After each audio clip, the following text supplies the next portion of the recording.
This morning, we start with Gita Sar, unraveling the Hindu epics in the best way. And to do the honors, it gives me an immense pleasure to welcome on stage Dr. Rita Maheshwari. Let's give a big round of applause, ladies and gentlemen.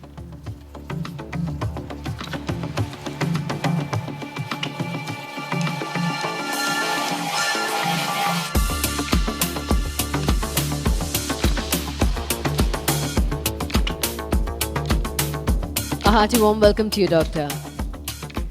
आप सभी को बहुत बहुत नमस्कार एवं प्रणाम और organisers को और आप सभी को मैं धन्यवाद करना चाहूँगी कि आपने मुझे इस मंच पर आमंत्रित किया।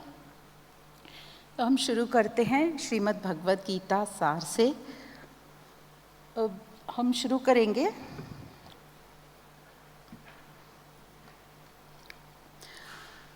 जैसे कि हम सब जानते हैं हिंदू सनातन धर्म में सच्चित आनंद स्वरूप, और यह भी जानते हैं कि वो स्वरूप हम ही हैं, मैं ही हूँ वह।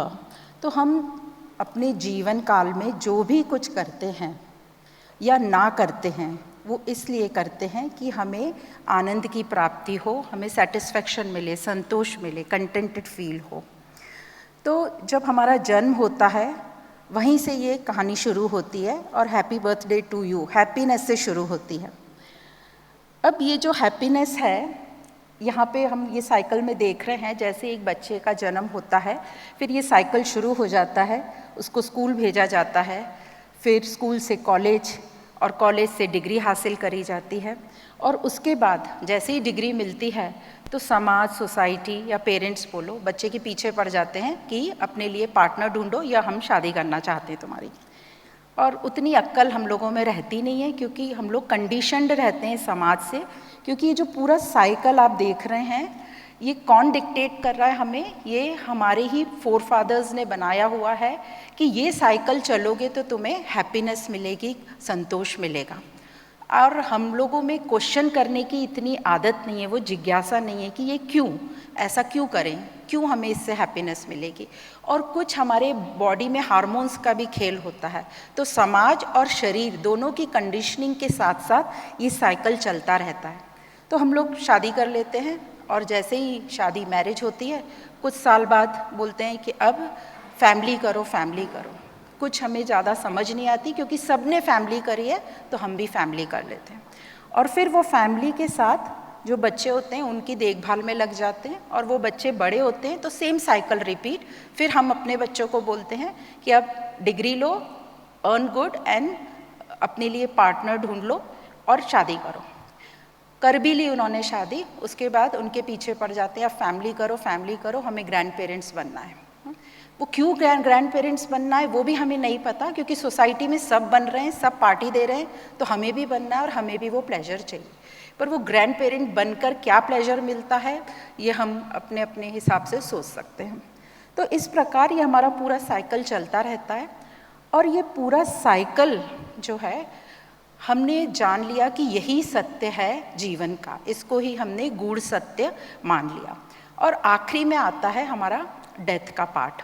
और डेथ जब हम दूसरों की देखते हैं, अपनी तो देख ही नहीं पाते, दूसरों की जब देखते हैं और जब वो राम नाम सत्य बोला जाता है तब थोड़ा सा हमारे में वैराग आता है कि ये जीवन क्या है। यदि यही राम नाम सत्य हमें अपने स्कूलिंग एज में मिल गया होता तो शायद हमारा जीवन, ये सोचना, जिज्ञासा, हमारी प्रश्न और बढ़ते और हम जीवन को थोड़ा गहराई से देख पाते कि मुझे आनंद या जॉय कहाँ से मिल रहा है या कहाँ से मिलेगा। तो ये जो पूरा साइकिल है यदि ये ठीक ठाक चलता रहा तो हमारे लाइफ में कुछ हैप्पीनेस के मोमेंट्स भी आते हैं, सेटिस्फैक्शन भी आता है, और कहीं कहीं दुख भी आता है, अप डाउन होते हैं, हम बीमार पड़ते हैं, बुजुर्ग होते हैं, सब कुछ, डेथ देखते हैं तो थोड़ा दुख भी होता है। पर इन सब पूरी साइकिल के बाहर यदि हमारे बच्चों ने या हमारे परिवार में किसी ने आउट ऑफ द बॉक्स काम कर लिया, मतलब इस सर्कल को छोड़कर, जैसे कभी बच्चों ने कह दिया हमें शादी नहीं करनी, या शादी कर ली तो हमें फैमिली नहीं करनी, या शादी भी कुछ आउट ऑफ बॉक्स कर ली, तो क्या होता है हम पेरेंट्स को चेस्ट पेन होने लगता है, हार्ट अटैक कुछ नहीं होता, बस हमें इमोशंस हमारे आ जाते हैं कि अब हम क्या करें, हमारा समाज में नाम खराब होगा, ये लोग लाइफ जो है उसके अगेंस्ट काम कर रहे हैं और बहुत सारे ऐसी बातें। तो यहाँ पे देखा गया है कि हम एकदम जीवन को बोझ समझने लगते हैं, डिप्रेशन आ जाता है, फ्रस्ट्रेशन आ जाता है। अब ऐसा सब क्यों होता है? ऐसा सब इसलिए होता है कि हमें अपने बारे में कुछ पता ही नहीं है कि हम हैं कौन, ये जो बॉडी है इसने क्यों जन्म लिया, हमारे जीवन का उद्देश्य क्या है, ये इमोशंस क्या हैं, इसको कैसे हैंडल किया जाए, ये जो जीवन चक्र बताया है इसमें से कैसे हैप्पीनेस मिलेगी। तो ये सब क्वेश्चंस हमारे मन में आते ही नहीं, आते हैं तो उसे सप्रेस कर दिया जाता है।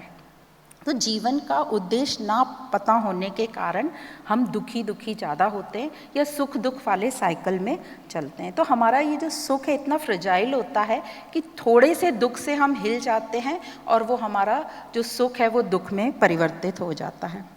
तो हमारे पास जीवन के बहुत अच्छे लाइफ मैनुअल्स हैं, हम उन्हें पढ़ते ही नहीं, उनसे दूर भागते हैं, उन्हें सजा के अपने मंदिर में या घरों में रख देते हैं।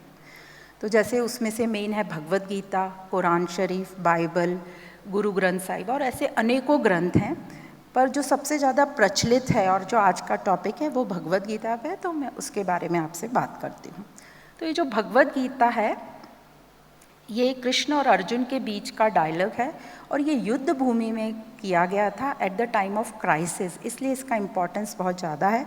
जब अर्जुन कंफ्यूज्ड थे, उन्हें समझ नहीं रहा था कि मैं युद्ध क्यों नहीं करूँगा, उन्हें अटैचमेंट हो गया दिख रहा था अपने फैमिली से, वो अपने फोकस से थोड़ा हिल गए थे। तो यह जो गीता का उपदेश है जो श्री कृष्ण ने बोला वो कन्फ्यूजन से क्लैरिटी तक हमें ले जाता है। और क्लैरिटी हमें जीवन में हर क्षण चाहिए। हम छोटा सा एक डिसीजन करते हैं कि घर कौन सा लेना है, चलो ये भी बड़ा हो गया, कपड़े कौन से खरीदना है, शर्ट कौन सा खरीदना है, वहाँ पे भी हमें डिसीजन मेकिंग पावर चाहिए। तो ये क्लैरिटी हमें चाहिए ही चाहिए अपने जीवन में। तो ये जो भगवद गीता है ये हमें क्लैरिटी देती है, जीवन में हम सही निश्चय करें और सही तरीके से अपना जीवन उच्चतम बनाएं। तो ये भगवद गीता महाभारत जो हमारा सनातन धर्म का बिगेस्ट एपिक है उसका पार्ट है। उसमें 1,00,000 श्लोक हैं, उसमें से 700 श्लोक हैं भगवद गीता पर। तो भगवद गीता में श्री कृष्ण ने अर्जुन से यही कहा कि सत्य के लिए लड़ो, धर्म के लिए लड़ो। अब धर्म क्या है? तो धर्म वो है जो हमारे मन की स्थिति को उच्चतम बनाए, बेहतर बनाए, हमारे जीवन में निखार लाए, हमें कंडीशनिंग से फ्री करे, मुक्ति दे। तो वो सुख दुख जो हमारे जीवन में द्वंद्व चलता है उसके हमें ऊपर उठा दे, हमें मुक्ति दे। तो मुक्ति नाम थोड़ा भारी लगता है, तो स्वतंत्रता दे, फ्रीडम दे, और उसी को यहाँ जॉय बोला गया है। तो भगवद गीता को उपनिषद की उपाधि दी है। सभी उपनिषदों का सार कहते हैं भगवद गीता में है।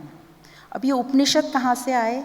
उपनिषद हैं ये वेदों का, जो हमारे 4 वेद हैं उनका जो एंड का पार्ट है उनको वेदांत बोलते हैं, उन्हीं को उपनिषद बोलते हैं। और उन्हीं में बताया गया है कि जीवन को कैसा जिया जाए ताकि हम अपनी उच्चतम अवस्था को प्राप्त करें, वो हमारे जीवन का उद्देश्य है।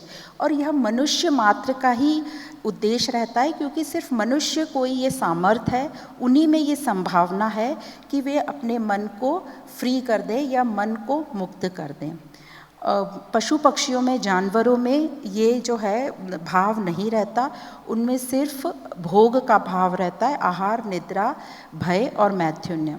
और मनुष्यों में ये एक अलग रहता है। जैसे हम देखते हैं मनुष्यों में और पशु पक्षियों में क्या डिफरेंस रहता है, हमें हमारे पास एक बुद्धि दी है और बुद्धि से हमको काफ़ी समझ आती है कि ये जीवन क्या और हमें इसको बेहतर बनाना है।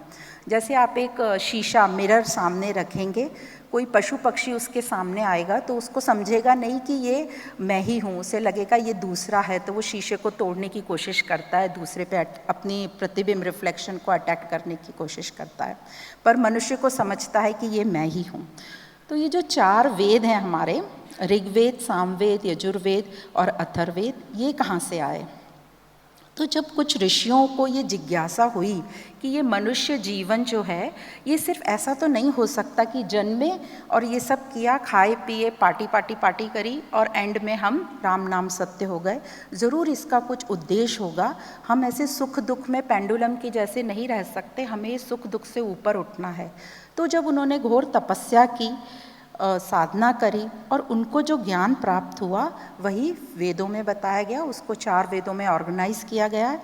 तो जो फर्स्ट पार्ट है चारों वेदों का वो कर्म कांड कहा जाता है। उसमें आप देखेंगे कि ज़्यादातर मंत्र वगैरह हैं और प्रकृति की उपासना की गई है, प्रकृति को ही भगवान माना गया है।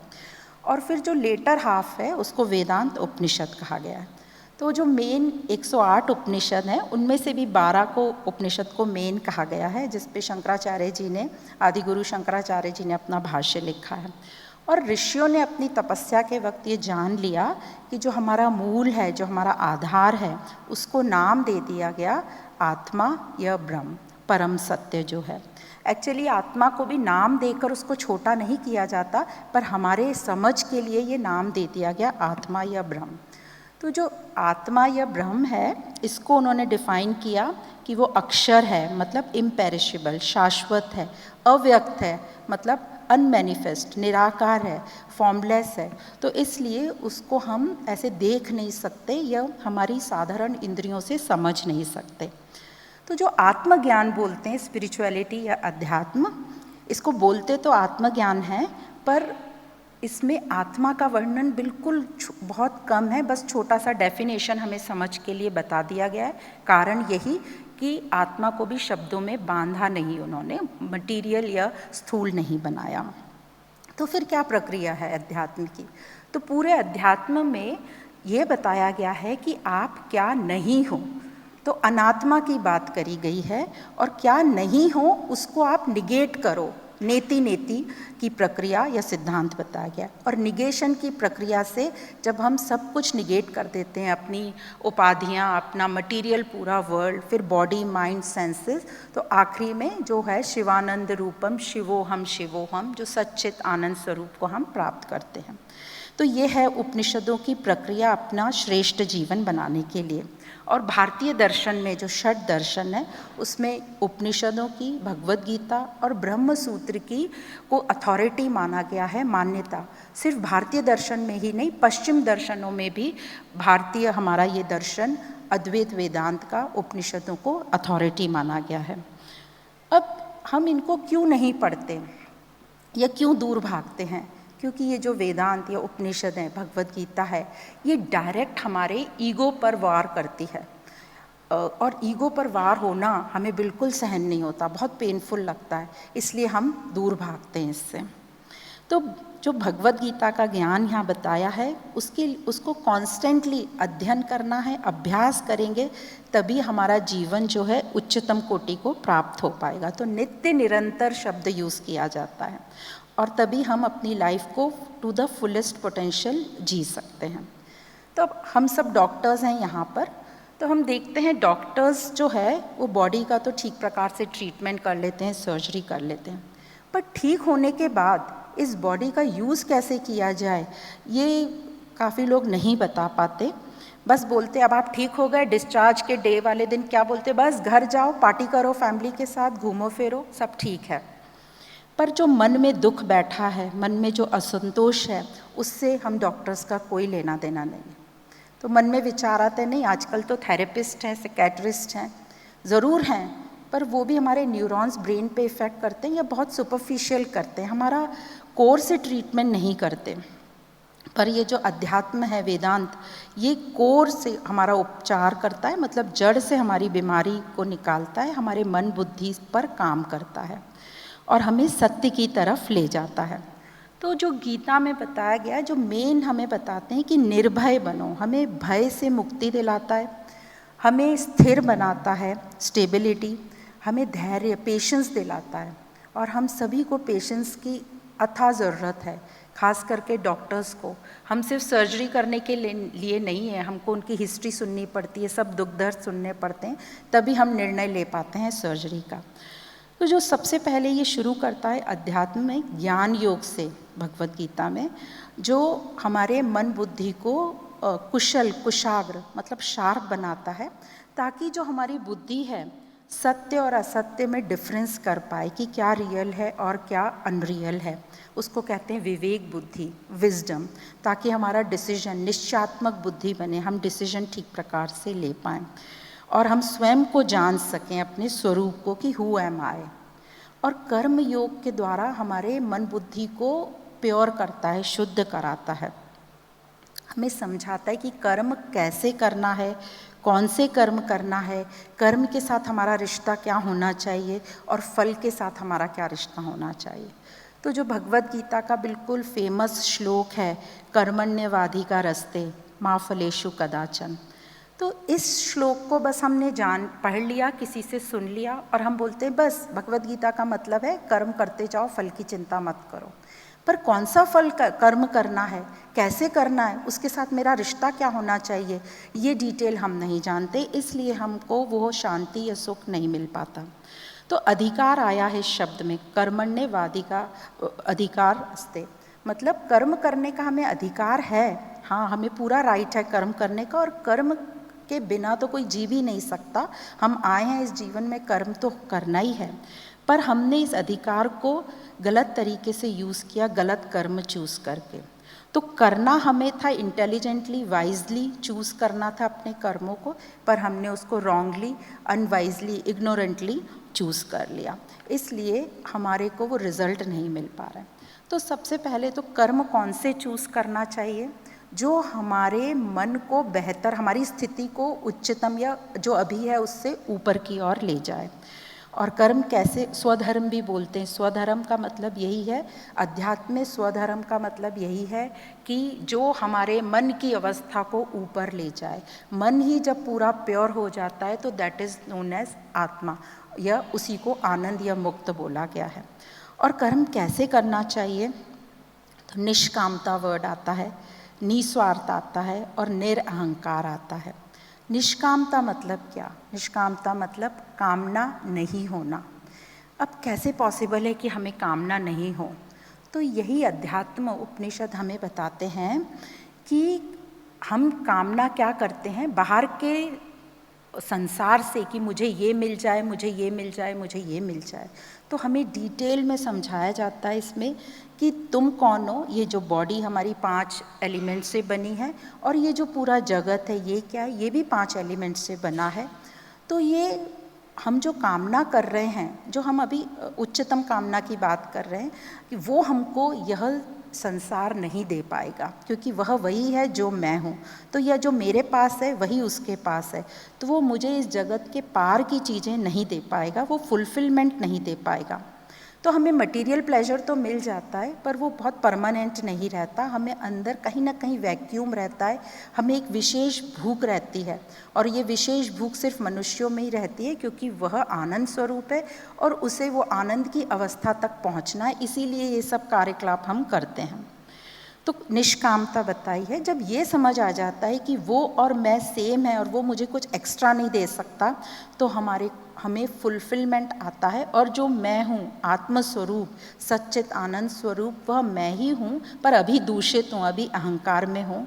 तो हम जब अपना अहंकार धीरे धीरे कम करते हैं और अपने को जान लेती कि मैं वही हूँ, तो हमें सेटिस्फैक्शन फील आता है और बाहर से हमारी कामना या इच्छाएं कम होती है।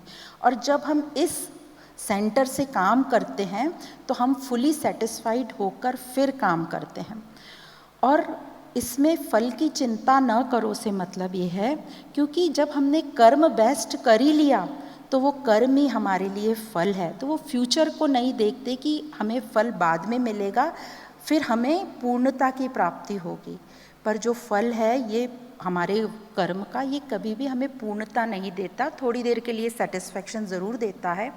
पूर्णता सिर्फ हमें समर्पण से मिलेगी, और समर्पण मतलब जब हम अपने मन से इन सब उपाधियों को, जो अपने अहंकार को हटाते हैं धीरे धीरे इस अभ्यास की प्रक्रिया से, और फिर जो फल जो भी मिले वो एक्सेप्टेड रहता है, उसे कहते हैं प्रसाद बुद्धि। जिस प्रकार हम प्रसाद को स्वीकार करते हैं, उस प्रकार जो भी फल मिले फिर हमें ये नहीं लगता हमें ऐसा क्यों नहीं मिला, हमने तो बहुत मेहनत करी थी।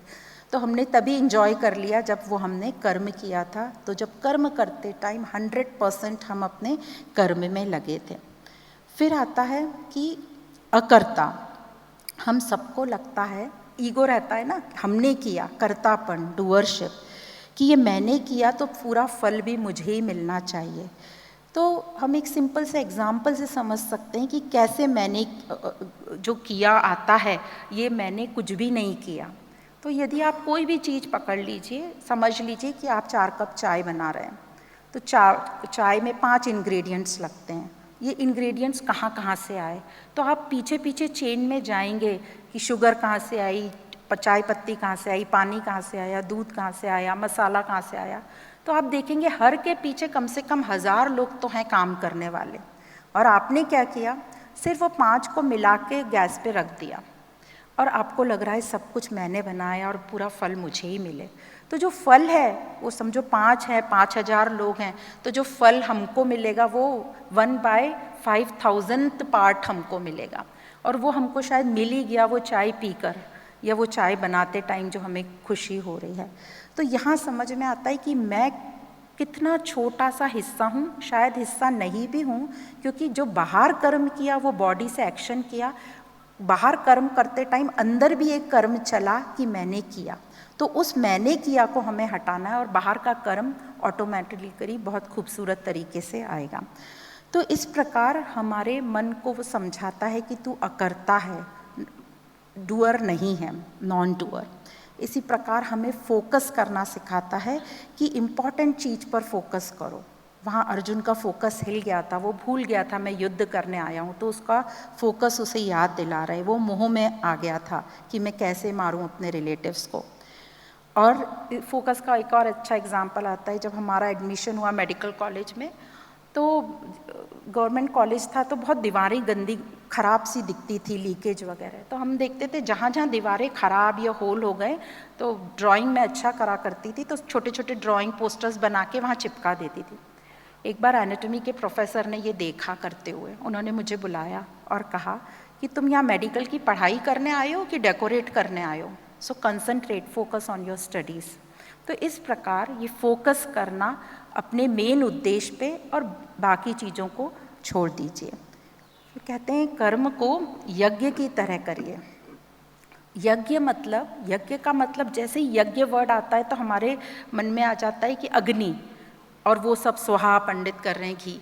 यहाँ वेदांत में यज्ञ का मतलब बताया है कि अपने जो सेंसेस हैं या जो भी अपनी वासनाएं हैं उनको अग्नि में, ये मन जो है अग्नि बताया, इसमें पवित्र करो, इनको, इनसे ऐसे कर्म कराओ जो प्योरेस्ट फॉर्म हमें अब ऊपर की ओर उठाएं, हमारी प्रगति कराएं, हमारा जीवन को निखारें।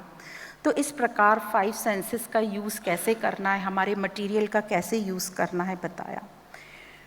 और हमें द्वंद्वों से मुक्त करता है, जैसे हानि, लाभ, दुख, सुख, इनसे ऊपर उठाता है। जैसे हमारा जो मन है उसको पता ही नहीं रहता है कि उसका बेस क्या है, वो तो या तो पास्ट में चलता है या फ्यूचर में चलता है। तो इन दोनों से उठा के, अतीत से और भविष्य से उठा के बोलता है तुम दोनों से परे हो जाओ। पर ये हमारा मन स्वार्थी रहता है। निस्वार्थ भाव कैसे आए, तो हम सिर्फ अपना फ़ायदा, व्यक्तिगत फ़ायदा देखना चाहते हैं। तो यहाँ हमें अलग अलग तरीक़ों से समझाया जाता है कि व्यक्तिगत फ़ायदा करोगे तो तुम दुखी ही रहोगे हमेशा। तो एक छोटा सा एग्ज़ाम्पल याद आता है। एक बार एक वृक्ष था, उसकी जो बहुत सारी पत्तियाँ थी, लीव्स, उनके मन में कन्फ्यूजन या द्वेष, ईर्ष्या आने लगी कि सारा ये वर्षा का पानी हमारे ऊपर ही गिरता है और हम इसको नीचे गिरा देते हैं, हमारे लिए तो कुछ बचता ही नहीं है, और ये जड़ें सब अपने अंदर ले लेती हैं। फिर हमें जड़ों के सामने भीख मांगना पड़ता है कि हमें दे दो, हमें दे दो। तो उन सब ने प्लान किया कि जो सारा पानी है इसको हम अपने अंदर ही कलेक्ट करके रखेंगे, नीचे गिराएंगे ही नहीं। तो सब पत्तियों ने अपने को कप जैसा बना लिया और सारा पानी उसमें एक्यूमुलेट हो गया। 2 दिन तक तो सब ठीक ठाक चला। 2 दिन बाद वो पत्तियाँ थोड़ी पीली पड़ने लगी, मुरझाने लगी। तभी एक ब्रांच ने उनको कहा कि भाई ये तुम लोग क्या कर रहे हो, ऐसे तो तुम भी मर जाओगे और किसी का भी फायदा नहीं होगा, तुम इसको नीचे गिरा दो, जड़ों को दे दो। और वही प्रकृति का नियम है कि जड़ को मिलेगा तो टाइम टाइम पर आपको मिलेगा और आप हरे भरे रहोगे। तो तब पत्तियों को समझ में आया कि हम तो मुरझा रहे हैं, और उन्होंने अपना जो पानी है वो नीचे गिरा दिया। तो ऐसे ही हम लोग स्वार्थ से चलते, हमें लगता है सिर्फ हमारा भला हो जाए, बाकी की हमें चिंता नहीं। पर क्या फिर हम इस स्वार्थ के भाव से सुख चैन की नींद सो सकते हैं? जब हम देखते हैं कि सच्चित आनंद हमारा स्वरूप है, क्या हम सत्य की तरफ चल रहे हैं? क्या हम सबके लिए हितकारी हैं, जो जीवन का हमारा उद्देश्य है? तो इस प्रकार हमें कंटिन्यूस अभ्यास से गीता जो है हमें प्रेरणा देती है, हमें समझाती है, हमें जनवाती है कि संसार के साथ हमारा रिश्ता कैसा हो, निस्वार्थ भाव का हो, प्रेम का हो। पर अभी जो हमारा रिश्ता है वो तो बहुत ही स्वार्थ का है, डिज़ायर्स का है, इच्छा का है। क्योंकि जो हमारा मन है, जैसे कहा, उसे समझ ही नहीं, और हम भी कंडीशनिंग में चलते हैं कि बस हमारा फ़ायदा कैसे हो जाए, रिलेटिविटी में चलते हैं। हमें बताती है मोह के बारे में, जो हम परिवार वालों से हम कहते हैं प्रेम है हमें, पर वो एक्चुअली मोह है, क्योंकि हमें एक्सपेक्टेशंस है सबसे कि हमने इन लोगों को इतना बड़ा किया तो ये हमारी अब मदद करें। तो बताती है भगवत गीता कि कभी भी अटैचमेंट में तो बंधन ही रहेगा, बॉन्डेज रहेगा। तो इस अटैचमेंट को नहीं, प्रेम में कन्वर्ट करो। अनासक्ति वर्ड यूज़ करती है डिटैचमेंट के लिए, और अनासक्ति या डिटैचमेंट इज़ फ्रीडम। और कोई भी ऐसे बॉन्डेज में रहना नहीं चाहता, हम सब स्ट्राइव करते हैं फ्रीडम के लिए, पर हम ये नहीं समझते कि मोह क्या है, अटैचमेंट क्या है, या डिटैचमेंट क्या है, अनासक्ति क्या है। तो यह अनासक्ति के लिए भी एक बड़ा सुंदर सा एग्जाम्पल है। एक बार एक कोयल, जो बर्ड होती है कोयल, उसको बच्चा हुआ, तो उसको लगा कोयल को कि अब ये बच्चे को मुझे संभालना पड़ेगा, और मुझे तो अपना प्रोफेशन कंटिन्यू करना है, जाके मेरे इतने स्टेज शोज़ हैं, सिंगिंग करना है, तो मैं इस बच्चे का ध्यान रखती रह गई तो मेरा प्रोफेशन ख़त्म हो जाएगा। तो उसने क्या किया, अपने वो छोटे से बच्चे को एक कौवे के घोंसले में रख दिया। जब कौवे के घोंसले में रखा तो जो कौवी थी, फीमेल कौवा, उसको क्या लगा कि ये मेरा ही बच्चा है, क्योंकि छोटे बच्चों में डिफ्रेंशिएट नहीं कर पाते कि वो कौवे का है कि कोयल का है। और वो कौवी ने उस बच्चे का बहुत ध्यान करा कि मैं इसकी माँ हूँ, उसके अंदर वो मैटरनल भाव जाग गया, वो मोह हो गया, बच्चे को बड़ा किया, खूब ख्याल रखा। अब ये कौवी जो है बिना इस बच्चे के रह ही नहीं पाती थी। अब जैसे ही इस बच्चे ने उड़ने की कोशिश करी तो वो उसको पकड़ के रख लेती थी। और जब ये बच्चा और बड़ा हुआ तो उसने देखा कि ये कौवी मेरी माँ नहीं हो सकती, क्योंकि मेरी आवाज़ तो इतनी सुरीली है और इसकी इतनी कर्कश आवाज़ है। तो एक दिन जब वो पूरी बड़ी हुई तो वो ये घोंसला छोड़ के उड़ गई, भाग गई। और फिर ये कौवी को जो दुख हुआ है उसका कोई हिसाब ही नहीं। तो ये बताते हैं कि कैसे हम अटैच हो जाते हैं, जो हमारा है नहीं उसको हम अपना मानने लगते हैं। तो इस प्रकार से हमें बताते हैं कि क्या तुम्हारा है, क्या तुम्हारा नहीं है। जो तुम्हारा नहीं है अनात्मा, उसको नेति नेति करो, पर उससे द्वेष नहीं करना है, प्रेम से अपना कर्तव्य निभाना है, पर एक्सपेक्टेशन नहीं होगा। वो तभी होगा जब हम अनासक्त होंगे, हमें इस ज्ञान की समझ होगी। और फिर आगे भगवद गीता में आत्म संयम योग में बताते हैं कि क्या नहीं करना चाहिए। जैसे यम नियम, जो अष्टांग योग के जो 8 स्टेप्स हैं, उसमें फर्स्ट ये यम नियम। यम मतलब क्या हमें नहीं करना चाहिए। तो उसमें सबसे पहले आता है हिंसा, हमें हिंसा नहीं करनी चाहिए, अहिंसा, अहिंसा परमो धर्म। पर हमें पता ही नहीं है कि हिंसा किसे कहते हैं। हम अपने प्लेजर के लिए एनिमल्स को मारते हैं, अपने टेस्ट बस्ट को सेटिस्फाई करने के लिए। हम फॉरेस्ट, जंगलों को काट देते हैं, और भी बहुत कुछ। तो हमें पर्यावरण, प्रकृति कैसे चलती है, इकोसिस्टम क्या है, हमारे दिमाग में बहुत फालतू तर्क घुसे हुए हैं कि इनको मारने से ही इकोसिस्टम चलता है। तो यदि हमारी ये मान्यता है तो हमने बिल्कुल पूरा इकोसिस्टम, प्रकृति के बारे में पूरा पढ़ना चाहिए, ताकि हम प्रकृति को बचा सकें, क्योंकि प्रकृति बचेगी तो हम भी बचेंगे। फिर आता है कि चोरी नहीं करनी चाहिए। तो हमें यही नहीं पता, चोरी मतलब दूसरे का सामान खुद रख लेना और बोलना कि ये मेरा है, पर हमें यही नहीं पता दूसरे का सामान क्या है। हम सबको अपना ही समझ रहे हैं, ये आध्यात्मिक लैंग्वेज से बोल रहे हैं। ये मन बुद्धि, ये पूरा मटेरियल, हम सोचते हैं हमने पैसे दे के खरीदा है तो हमारा हो गया, पर हम सब जानते हैं राम नाम सत्य की जगह जब होता है कोई कुछ नहीं ले जा सकता, इवन बॉडी भी यहीं पर जला दी जाती है। तो ये तो हमें पता होना चाहिए क्या हमारा है और क्या हमारा नहीं है। फिर झूठ नहीं बोलना मतलब सत्य बोलना, पर पता तो हो सत्य है क्या, तो हमें सत्य से जन्माती है कि सत्य क्या है। सिद्धांत वही है नेति नेति, ये मैं नहीं हूँ, ये मैं नहीं हूँ। और फिर जो एक बहुत ही मिस कॉन्सेप्ट है हम सब में, ब्रह्मचर्य। ब्रह्मचर्य क्या है? हम लोग के दिमाग में सेलिबेसी, इसलिए दूर भागते हैं कि ये हमारे संसार से हमें छुड़वा देगा अध्यात्म। पर ब्रह्मचर्य क्या सिर्फ एक सिंपल मीनिंग है कि हमारा मन ब्रह्म में लगा रहे, मतलब मन जो है हमारा उद्देश्य में लगा रहे कि मुझे मेरी प्रगति करनी है, मेरे मन को पूरा गलाना है या उच्चतम स्थिति में लाना है।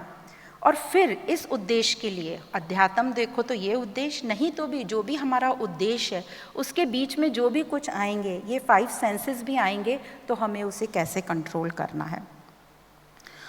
फिर हमें बताते हैं कि प्रकृति कैसे चलती है और मैं इस प्रकृति में कैसे रहता हूँ। तो 3 गुणों की बात होती है, तमस गुण, रजस गुण और सात्विक गुण। तो तामसिक गुण मतलब जो आलस भय दिखाता है, राजसिक मतलब जो और करना, कामना, मुझे ये उपाधि चाहिए, यहाँ ये जीतना है, वो पाना है, ये इकट्ठा करना है, ये। और सात्विक गुण जो हमें शांति और समता में, मतलब जो दुख सुख ऑपोजिट जितने भी हैं द्वंद्व, उनमें हमें समता कैसे बनाए रखना है।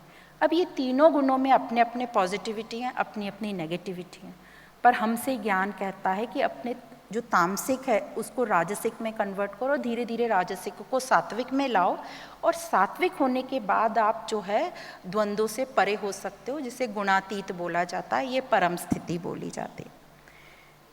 आध्यात्मिक ज्ञान हमें जोर देता है कि हम सत्य का रास्ता चुनें, अपने आप से ईमानदार रहें।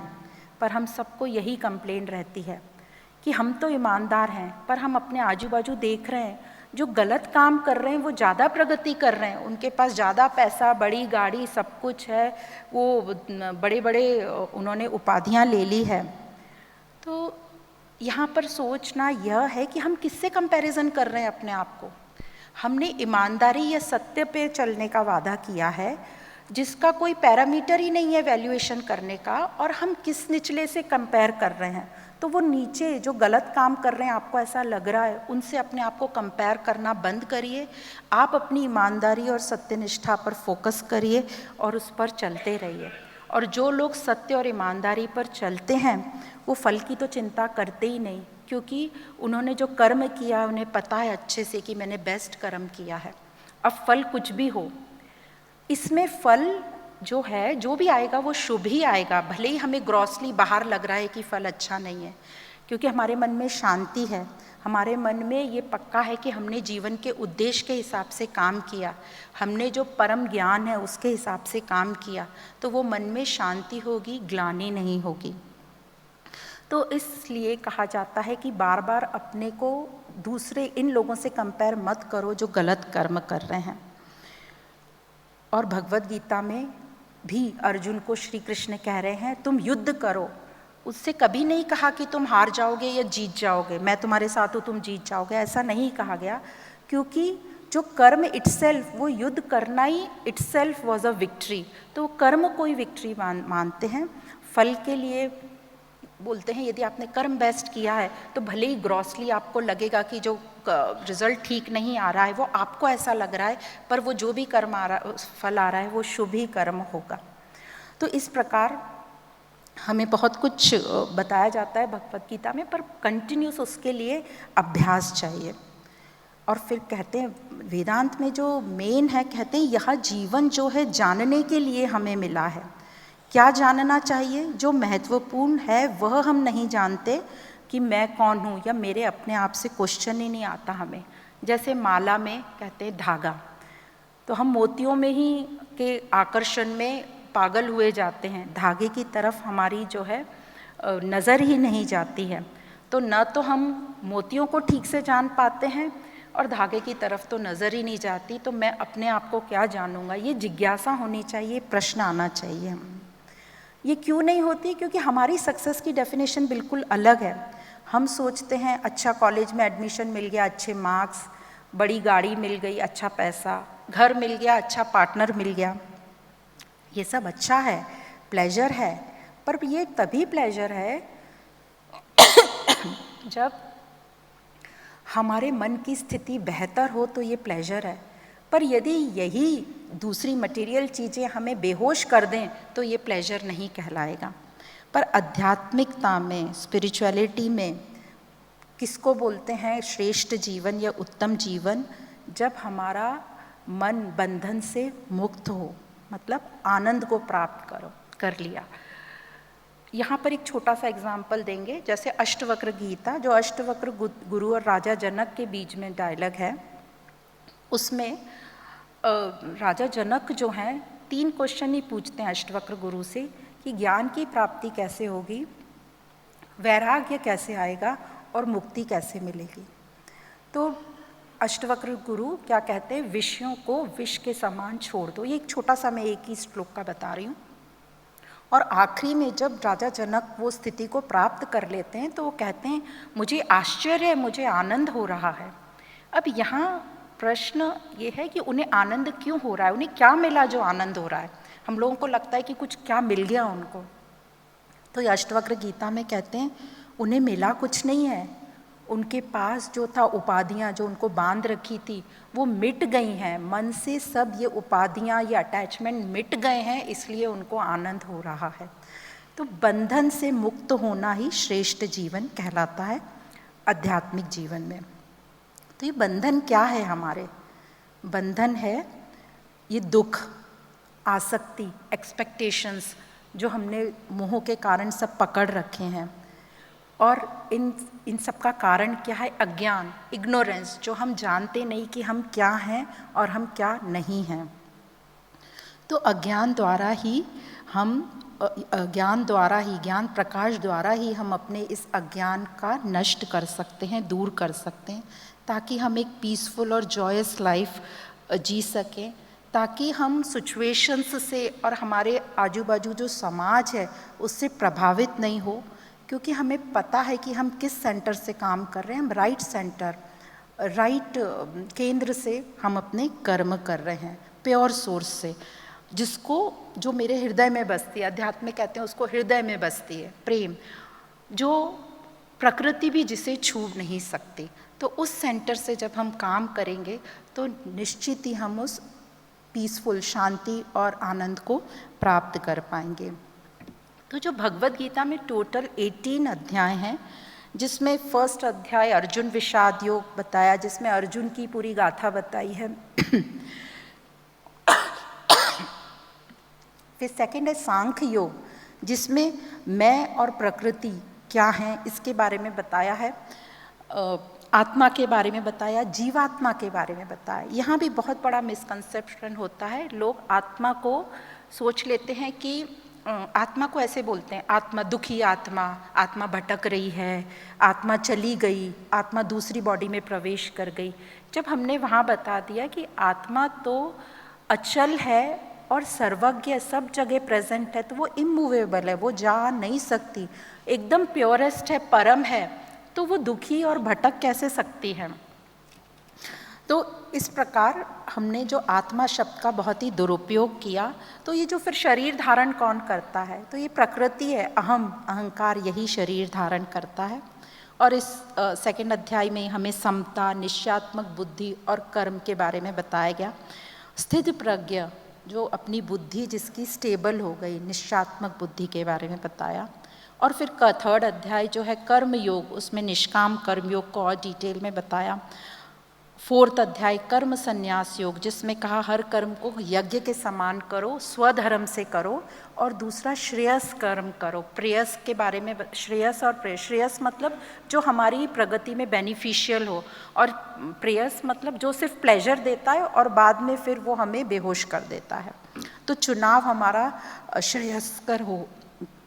फिर 5th अध्याय है कर्म संन्यास योग, जहाँ हमें बताते कर्तापन को हमें त्याग करना है और राग द्वेष रहित, राग मतलब अटैचमेंट, द्वेष मतलब हम किसी से जेलेसी और ये सब जो नेगेटिव भावना आ जाती है, द्वेष रहित होकर हम कर्म करें।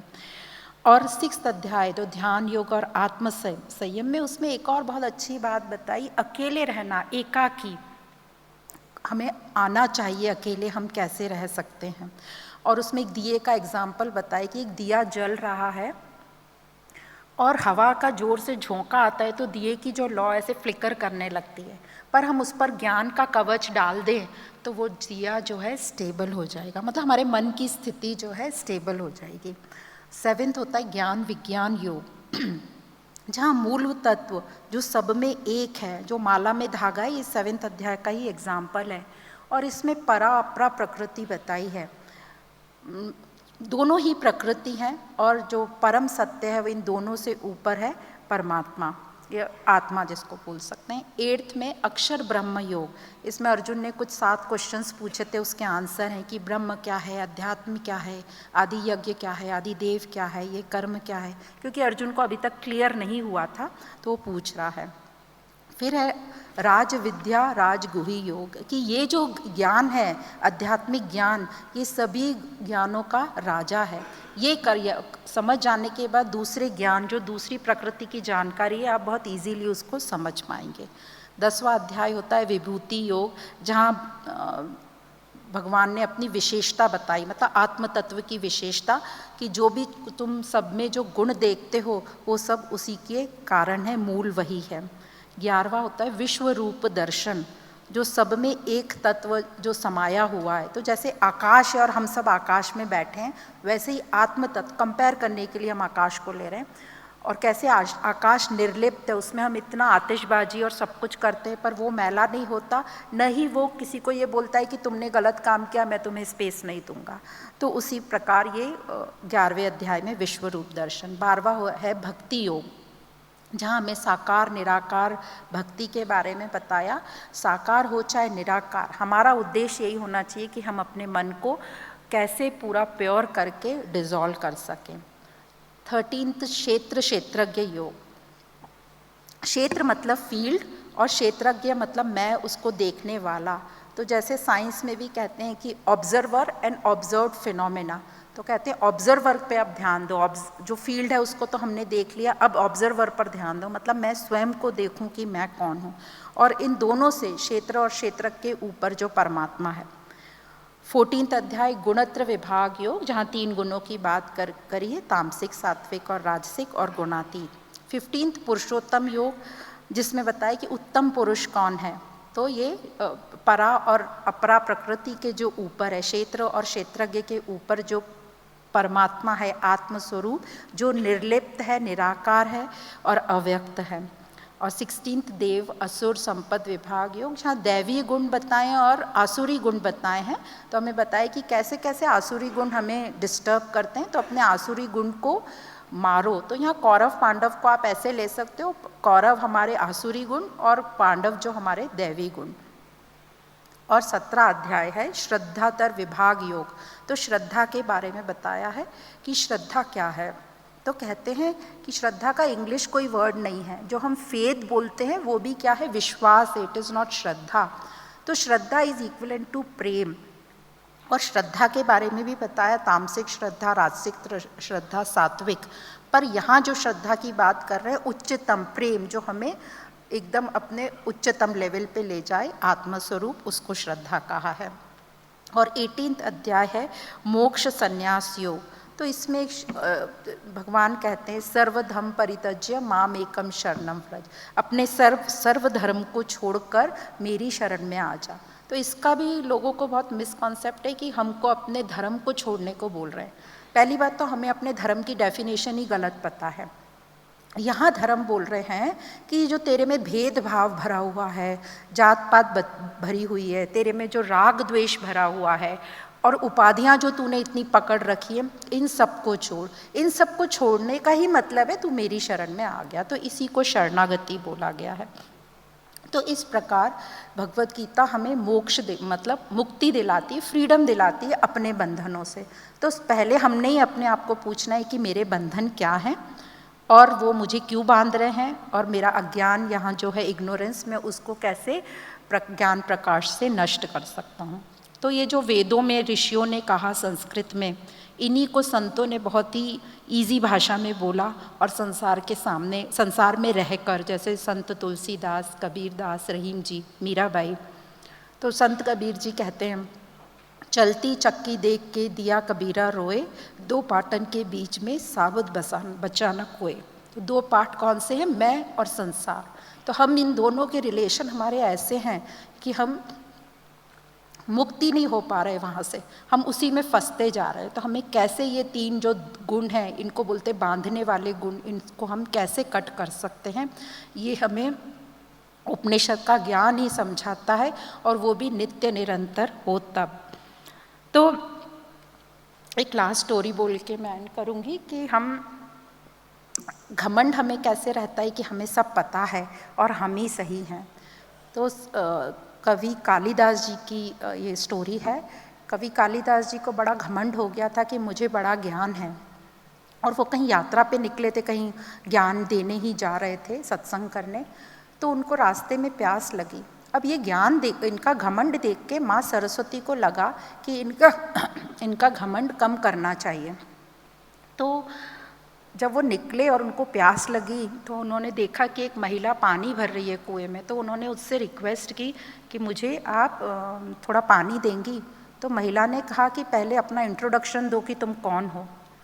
तो उन्होंने कहा कि मैं यात्री हूँ। तो महिला ने कहा कि तुम झूठ बोल रहे हो, यात्री तो दो ही होते हैं, सूरज और चांद, जो कभी नहीं थकते। तुम तो थके हुए हो, तो तुम यात्री नहीं हो सकते। तो कभी कालिदास जी को लगा कि ये ऐसा सवाल तो मेरे से आज तक किसी ने नहीं पूछा। तो उन्होंने बोला कि मैं मेहमान हूँ यहाँ पे। तो उन्होंने कहा कि नहीं नहीं, मेहमान भी दो ही होते हैं, तुम झूठ बोल रहे हो, धन और यौवन, जो फटाफट चले जाते हैं, पता ही नहीं चलता कब चले गए। तो कालिदास जी फिर सोच विचार में पड़ गए। फिर उन्होंने कहा कि मैं हठी हूँ, मैं सहनशील हूँ, देखो मैं सहन कर रहा हूँ प्यास को कितना, मैं सहनशील हूँ। तो वो स्त्री ने कहा कि नहीं नहीं, तुम झूठ बोल रहे हो, सहनशील तुम हो ही नहीं सकते, सहनशील दो ही होते हैं, पृथ्वी और पेड़। पृथ्वी हम सबका भार उठाती है, और पेड़ हम कितना भी पत्थर मारें फिर भी हमें फल देती है, तुम सहनशील नहीं हो। तो कालिदास जी अब इधर तक आते आते इरिटेट हो गए। तो उन्होंने कहा कि ठीक है, मैं हठी हूँ, मैं मूर्ख हूँ। तो उन्होंने कहा तुम हठी भी नहीं हो सकते, हठी भी दो ही होते हैं, नाखून और बाल, जिनको कितना भी काटो वो बढ़ते जाते हैं। मूर्ख तुम हो नहीं सकते, मूर्ख दो ही होते हैं, राजा और उसका दरबारी। राजा जिसको पता नहीं है कि ये राज्य मेरा नहीं है, फिर भी उसको अपना मान लेता है, और दरबारी उस राजा की सभी बातों में हाँ मिलाता है, कितनी भी गलत हो। तो तुम मूर्ख भी नहीं हो। यहाँ तक आते आते कालिदास जी समझ गए कि ये कोई स्त्री साधारण स्त्री नहीं है, और उन्होंने उनके हाथ जोड़कर क्षमा मांगने लगे, और देखा तो वो माता सरस्वती थी, और इस प्रकार उनका घमंड जो है चूर हुआ। तो हमको बहुत घमंड रहता है कि हमारी फिलॉसफी है, हम तो ऐसे ही चलेंगे। भाई तुम्हारी फिलॉसफी है, हमारी फिलॉसफी भी कहाँ से आई? ये दूषित मन से ही आई, और हम जो अपने वर्ल्ड में सुख सुविधाएं इकट्ठी कर रखे हैं उसको बचाने में हम अपनी फिलॉसफी बता रहे हैं। और फिर हम तर्क करते हैं लोगों से, और तर्क में जब सामने वाले के पास आंसर नहीं होता तो हमको लगता है हमारी जीत हो गई। यदि सामने वाला आंसर नहीं दे पा रहा है तो ये मत समझना कि आपकी जीत हो गई। हो सकता है उसकी वोकैबुलरी कम हो सकता है वो अभी यहाँ पे नहीं आंसर दे पा रहा, इसका ये मतलब नहीं है कि आप ही जीत गए। तो अपने मन को थोड़ा निर्मल करके, विनम्र करके इस आध्यात्मिक यात्रा का हमने शुरू करनी चाहिए, और ये यात्रा हमें सीखते रहना पड़ता है। नहीं तो कहीं ऐसा नहीं हो कि जब हम अपनी एंड बेड पर हों, अपने आखिरी सांसों पे, तब हमें लगे कि रास्ता तो था आनंद से जीने का, पर हमने ध्यान ही नहीं दिया, हम बेहोशी में ही रहे, हम गाने ही गाते रह गए, मैं तेरे लिए ही 7 रंग के सपने बुने। तो सपनों से जागो और अपनी आध्यात्मिक यात्रा शुरू करें, ताकि हमारा जीवन एक श्रेष्ठ जीवन जिसके हम अधिकारी हैं उसको प्राप्त कर सकें। एक और है छोटा सा दृष्टांत बताती हूँ कि एक बार एक चाबी बनाने वाला था, उसको बड़ा अपने आर्ट पे घमंड था कि मैं किसी भी ताले की चाबी खोल सकता हूँ। तो जो उस शहर के लोग थे उन्होंने डिसाइड किया चलो इसका टेस्ट लेते हैं। उन लोगों ने एक कमरा बनाया, एक दरवाज़ा बनाया और उसमें उस की मेकर को बिठा दिया, बोले चलो ये दरवाजे का लॉक खोल के दिखाओ। वो भी पूरी तैयारी से आया, पूरे चाबी का गुच्छा लेके। उसने सुबह से शाम हो गई, सारी चाबियां लगा ली, वो खुले ही नहीं दरवाज़ा। तो वो थक हार के शाम को दरवाजे से टिक के नीचे ऐसे बैठ गया। जैसे ही वो नीचे बैठा तो उसके वजन से दरवाज़ा अपने आप खुल गया। मतलब चाबी कहीं लगी नहीं है, सिर्फ हमारे दिमाग की बात है। हमने मन में बिठा लिया है कि मुझे दुख है, मुझे संसार दुख देता है और मैं सफ़रर हूँ। तो इसी बात को हमें इंटेलिजेंटली सॉल्व करना है, वाइजली अपनी बुद्धि पर बार बार इस अभ्यास का प्रहार करके, ताकि हमारी बुद्धि निश्चयात्मक बुद्धि हो या विवेकी बुद्धि हो। तो इसके साथ ही मैं यहाँ पर विराम देती हूँ। आप सभी का बहुत बहुत धन्यवाद।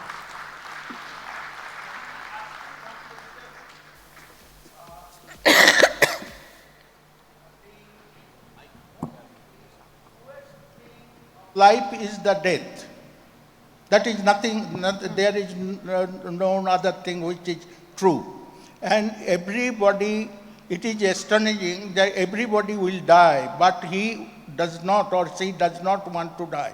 How to come out from the fear of death? Is there any clue? Yes, sir. Because death, the fear of death is a very, very important thing of life. And Yes, sir. second thing, we the Hindus and Buddhas, we believe on rebirth and Atma Abhinasar. Atma cannot be destroyed and we reborn. What I think, we reborn through our children. It is true that rebirth not like other species, but we rebirth from the same type of species through our children, say myself and my wife. Our gene has been, life has been transferred to our children. That is my scientific belief. And about the fear of death, how to prevent? Sir fear of death तभी होगा जब हम अपने आप को जन्मा हुआ मानेंगे, और जन्म शरीर का होता है, बॉडी का होता है। तो विद ज्ञान, तो जो जन्मता है वो मरता है, पर आत्मा न जन्मती है न मरती है। जैसे आत्मा के लिए बोला नैनम छिंदती शस्त्राणी, और आगे भी, मतलब शस्त्र काट नहीं सकते, अग्नि उसे जला नहीं सकती, वायु उसे उड़ा नहीं सकती, जल उसे गला नहीं सकता। तो आत्मा का कुछ नहीं होता। तो यही पता करने के लिए कि आई एम दैट आत्मा, I am not the body. जब समझ जाता है I am not the body, तो वो फियर ख़त्म होता है, एक चीज़। और दूसरा, आपने रीबर्थ तो आपने खुद का आपका फिलॉसफी बताई, ओके, जिसको जैसे लेना है ले सकता है, क्योंकि इसमें यदि मैं रियलिटी बोलूँगी तो यहाँ डिबेट छिड़ जाएगा और आगे आपका नेक्स्ट सेशन है, so we can talk personally. एक और चीज़ आपने पूछी थी, फियर ऑफ डेथ, और क्या, रीबॉर्न हो गया। सो वही, हम अपने बॉडी को मानते हैं जन्म, हाँ, कि हम क्यों मरना नहीं चाहते। एक क्वेश्चन ये था, हम इसलिए नहीं मरना चाहते बिकॉज हमारा जो स्वरूप है वो आनंद स्वरूप है और हमने अभी तक उसको अटेन नहीं किया है, इसलिए we want to continuously come in this world and attain that freedom. तो हमारा जो स्वरूप है, देखो, एक तरफ है आत्मा और यहाँ है संसार, और यहाँ है मैं और मेरी बॉडी। तो हम जाना हमें यहाँ है, आत्मा की तरफ, फ्रीडम की तरफ, पर ये संसार का ग्लैमर जो हमको अज्ञान के कारण हो गया, यहाँ हम अट्रैक्ट होते रहते हैं, ये अट्रैक्ट करता रहता है हमको, पर हमें जाना यहाँ है। तो हमें बहुत फोर्स लगाना पड़ता है, यहाँ फोर्स ज़्यादा हो रहा है क्योंकि सत्य का तो वैसे भी कम ही बोलबाला है, तो हम यहाँ खिंचे चले जाते हैं। तो यहाँ से फोर्स हमें काट के इस तरफ जाना है। तो यही हमें, इसीलिए हमको मरना नहीं है, क्योंकि हमने यहाँ तक अटेन नहीं किया है। और ये सिर्फ मनुष्यों में ही होता है कि we strive for the best. और अभी तक हमें लग रहा है बेस्ट मतलब बेस्ट क्लोथ्स, ब्रांडेड क्लोथ्स, बड़ी गाड़ी, बड़ा बंगला, एंड वो सब करने के बाद भी I have seen so many rich people, they are saying शांति नहीं है, शांति नहीं है। तो शांति कैसे आएगी? You have to create that, build, अच्छी चीज़ों को बिल्ड करना पड़ेगा, अपने आप तो नहीं आएगी, उसके लिए हमें मेहनत करनी पड़ेगी। मेहनत क्या, यही हमें लर्निंग है, अध्यात्म, ये सुनना है और इसको अपनी लाइफ में अप्लाई करना है, धीरे धीरे होगा। Well, ladies and gentlemen, let's give a big round of applause for Dr. Maheshwari. That truly was a much needed and enlightful session. Thank you so much, ma'am, for such a wonderful session. I would now request, ladies and gentlemen, with a big round of applause, let's welcome Dr. Rajendra Singh to kindly please felicitate and honor Dr. Rita Maheshwari. Joining along with Dr. Singh, I would also request Dr. Sanjay Pandey, Dr. Ganesh Bakshi, and Dr. Anil Elhans to please come forward. Let's give a big round of applause for all of them. While making this moment even more special, I would request Dr. Pankaj Maheshwari to please come forward so that we can together honor and felicitate Mr. and Mrs. Maheshwari.